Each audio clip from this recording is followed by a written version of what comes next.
Why are the Jewish people in Israel today? Is it random? Is it a coincidence? Or is it destiny? What's happening in Israel today is the culmination of Jewish history. For almost 4,000 years, the Jewish people have been living on faith.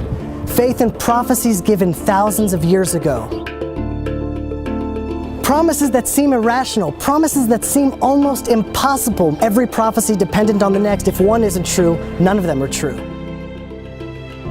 Every single one of them is coming to pass in our lifetime. Every single one of them.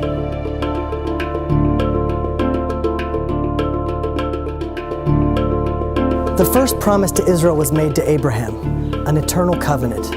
And I shall establish a covenant between me and you, and between your offspring after you throughout their generations, as an everlasting covenant.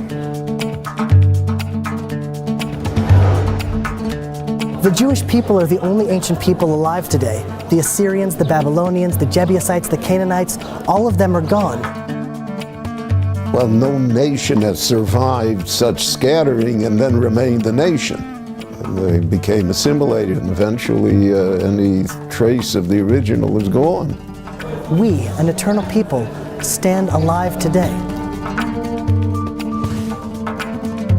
We also know that if the Jewish people don't live a godly life in the land of Israel, we're promised to be scattered to four corners of the earth.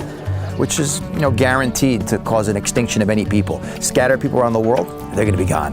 The last thing you would want to do to an eternal people is to scatter them across the world with no common culture, no common language, no internet, no forms of communication. How will the Jewish people stay Jewish?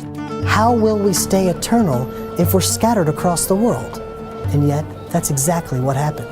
We remain the people, not only just a faith or religion, but a family. God will scatter you among the peoples, and you will be left few in number. The most recent census numbers the Chinese people at 1.3 billion, plus or minus 12 million.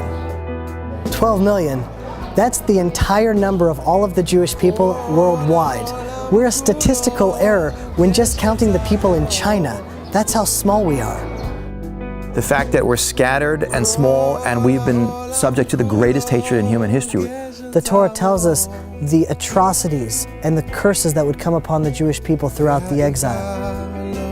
And you I will scatter among the nations. I will unsheathe the sword after you. No one has suffered as we have suffered. No one has been as persecuted. Anti-Semitism, the oldest, most universal, intense, irrational hatred in the world. If it was pogroms, crusades, the Inquisition, Muslim oppression, nation after nation, religion after religion. And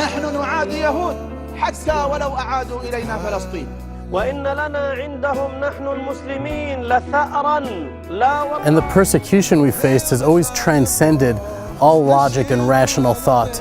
When we were poor and destitute in the shtetl, we were hated for being parasites. When wealthy, for being money grubbing. One thing that we could always rely on is that there would always be a reason, a pretext to hate us. And despite all the persecution, not only have we survived, but we've thrived. Now imagine that, a tiny, persecuted, scattered people. Out of all nations, how are they supposed to shift global consciousness? The same nation that everyone's going to hate is going to be scattered around the world and shouldn't even be here is told we're going to be a light to nations. Those two things don't go together. We shouldn't even be here, much less impact the world. Here is a people that small in number, that has influenced the world in unbelievable fashion. All the science and all the wonderful things that they contribute to the rest of the world. Wherever they find themselves in any country, they become the lifeblood of that country. They're an extraordinary energy. And you can literally see a direct correlation between countries that have Jews in them and how they treat the Jews and how those countries do in terms of their political development, their scientific development, their technological development. The Torah tells us that if the Jews don't do their charge, so they will be sent out of the land, and while they're away, the land will become desolate. The land in the late 1800s was barren, full of rocks. We couldn't produce anything here. Mark Twain came here in 1850. He talks about all these places that he tried to pay respects to. He was saddened by the fact that it was a desolation. Nothing grew here. The land would lay desolate, and your foes who dwell upon it will be desolate.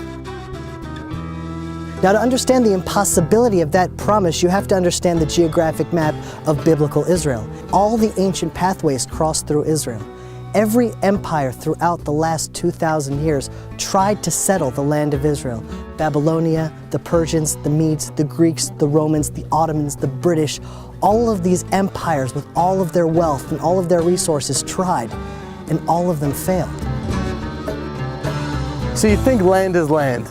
Either it will be fertile or desolate. Either it will bear fruit or not. But the land of Israel plays by an entirely different set of rules.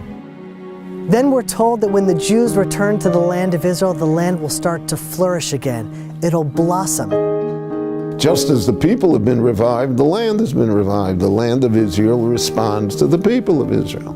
The land didn't change, it returned to itself. The blood rushed to its cheeks and the color returned to its eyes. The fruit had a vibrance of color like it hadn't in thousands of years.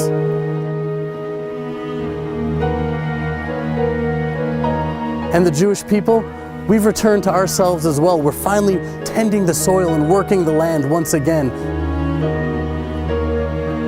It's a living miracle.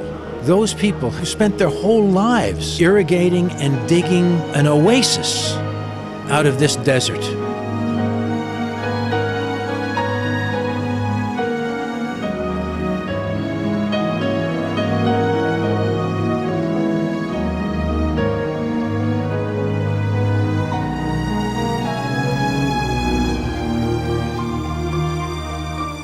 The ingathering of the exiles, it's the most prophesied event in the Bible. It's mentioned over 40 times.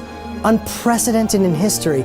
Never before has a nation been scattered across the world and then ingathered to its ancient homeland.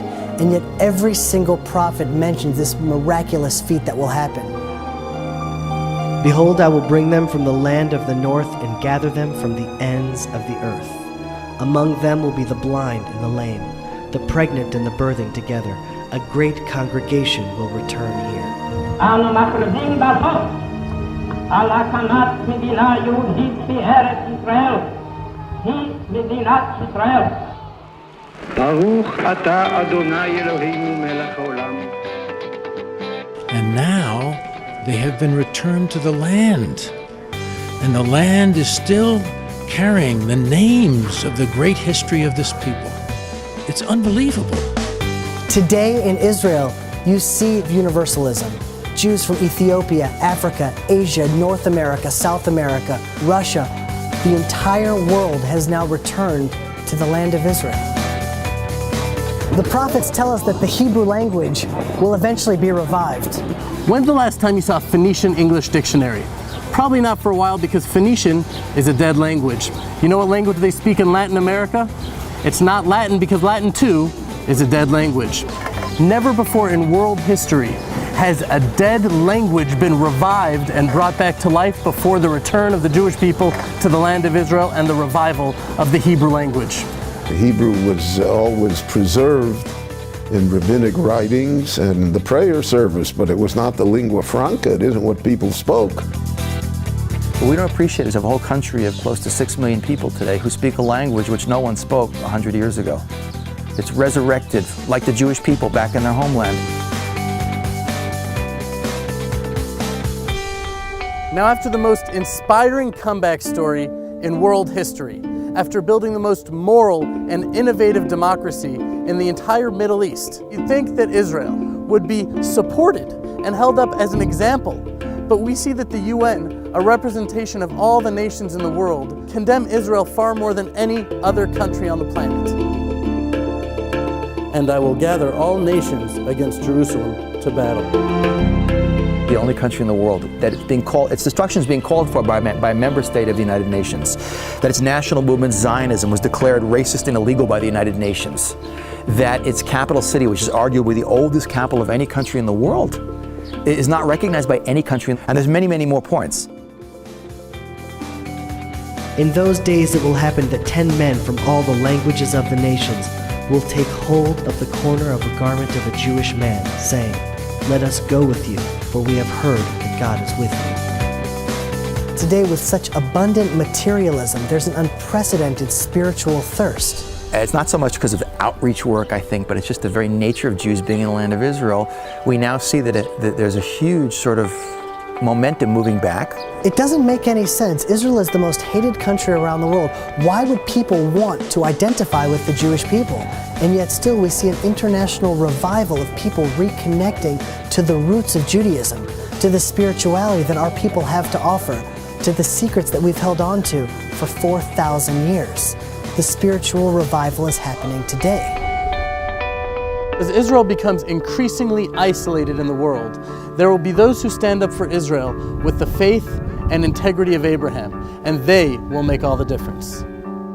Israel was founded 3 years after the Holocaust. 3 years after 70% of the Jews were destroyed in what is exponentially the largest slaughter of any people in human history, the remnant trickled back against the will of the British, with no support from the world, into a desert piece of real estate with no natural resources, no infrastructure, surrounded by millions of hostile Arabs in a constant state of warfare, terrorism, economic blockade. And think about it, within a few years, the desert is exporting fruits and vegetables to the rest of the world. That Israel is the only country in the world that has more trees at the end of the 20th century than the beginning. In terms of high-tech per capita, the most in the world is in Israel, done in less than 40 years, with no natural resources, constant war, terrorism, economic blockade. It's unbelievable, but people just don't see it because we've gotten used to it. It's Jewish history. It's all supernatural. We were given these visions and promises thousands of years ago for our time and for our generation. Every single promise has come to pass, and the challenges we face today are part of a greater plan. Biblical destiny, human destiny is unfolding today in Israel. A worldwide movement is growing stronger every day, and it is your opportunity to join the greatest revolution in human history, Israel.